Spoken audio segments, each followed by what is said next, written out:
This is TWiT. Mark Gurman, I thought this was a really interesting rumor in Bloomberg. Apple is readying several new Macs with next-generation M2 chips, as many as 9 Macs, and maybe you can explain this, Rene, according to developer logs.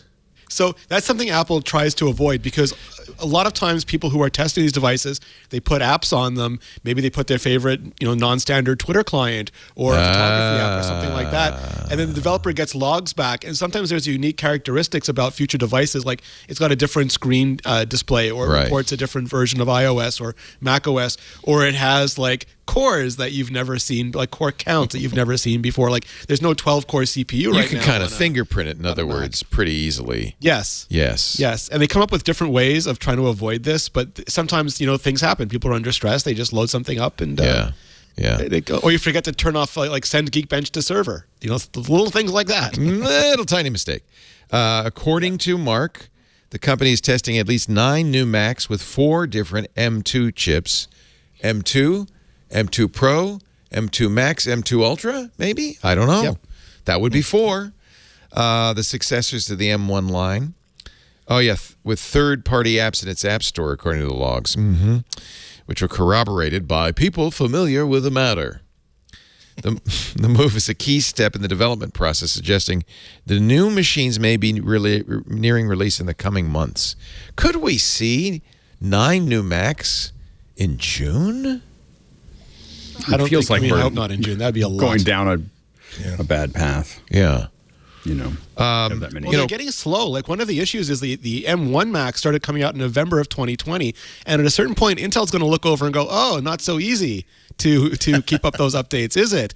And I don't think Apple wants that. But at the same time, it took them a while to get the first generation of the entire M1 family shipped. They started with M1, baseline in November, and then went to Pro and Max in October, and then just this March they went to Ultra, and that's 18 months. So depending, like it's not too soon at all to start getting M2 Max. It's been over 18 months already. I'd love to see at least the baseline M2s, the MacBook Air or MacBook, whatever they call it, the little MacBook Pro, not the real MacBook Pro, and the M2 Mac Mini, M2 iMac. All of those, I think, are really due for an upgrade. Yeah.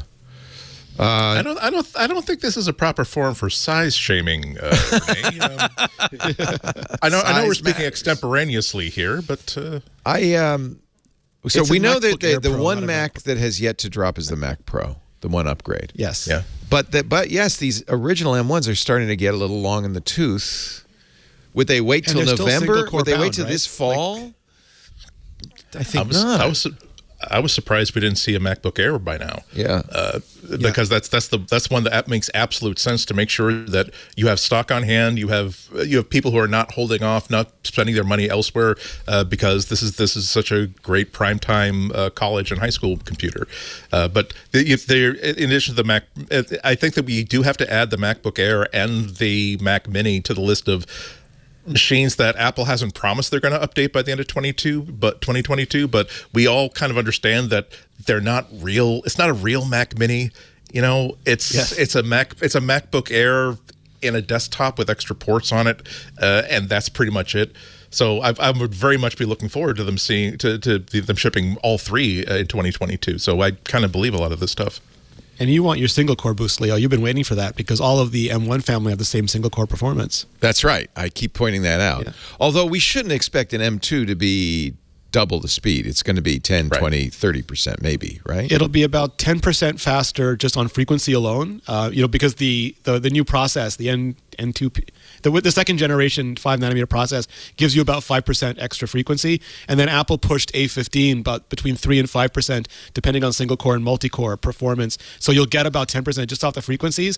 And then it gets weird because people were so down on the A15 saying, oh, it's not a big update. But like I said in my benchmark LARP video, you can't just be a tourist on measuring silicon anymore. Like there's so many apps, you can download them, press a button, it gives you a number, and that's meaningless if you don't know what it means.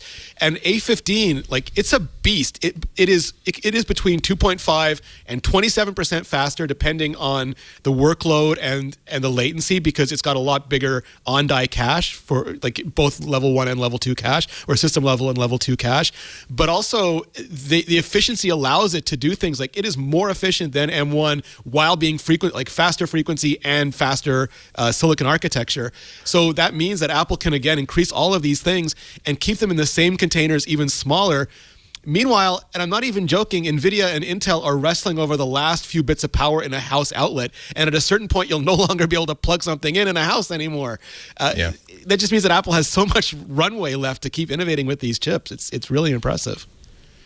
Well, this is what apparently the lineup, according again to Mark Gurman, will be: a MacBook Air with an M2 chip. This is codenamed J413. 8 CPUs based on the A15. 10 GPUs, and that's up from 8 GPUs in the current MacBook Air. Yep. So you maybe see the A15 has 5 GPUs at the top end. Okay. You're doubling that again. A new Mac Mini with an M2, J473. Same specs as the MacBook Air. There's also, for the Mini, a M2 Pro variation in testing.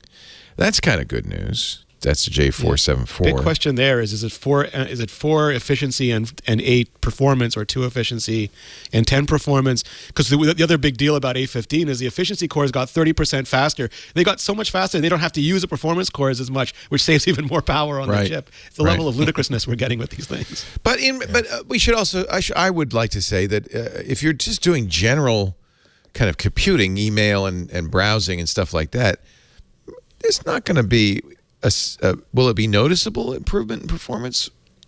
Well, I mean, you've been fine for 5 years. That's all you're really doing. You've been fine for the last 5 years. Yeah, exactly. The efficiency cores are what you check mail with. They'll be 30% faster. Your mail will pop up 30% faster, Leo. Does that make a huge difference to you? No. I don't know. The biggest difference is your fans don't come on anymore. That's the big thing. Yes. That's the big difference. It doesn't get hot. If you hate fans. Yeah. I'm very, I bought, as you know, an M1 Mac Mini. Finally gave up and just bought it for my office in the other room.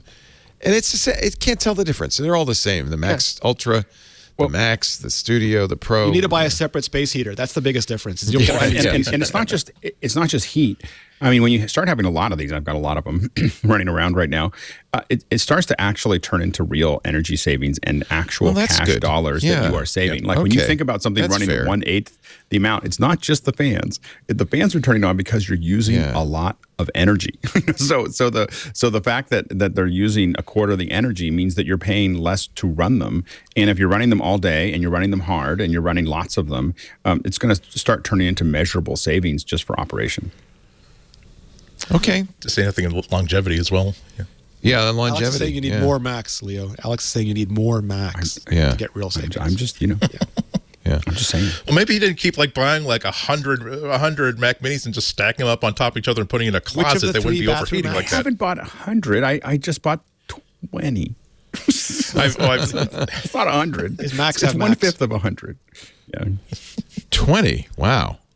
Between 090 and myself, I think I have 9 of them right now of the M1 Mac Minis, and then I have one Ultra of the Studio, not an Ultra Studio, the whatever, and then the company has probably another 15. So it's a little over 20. Yeah. Wow.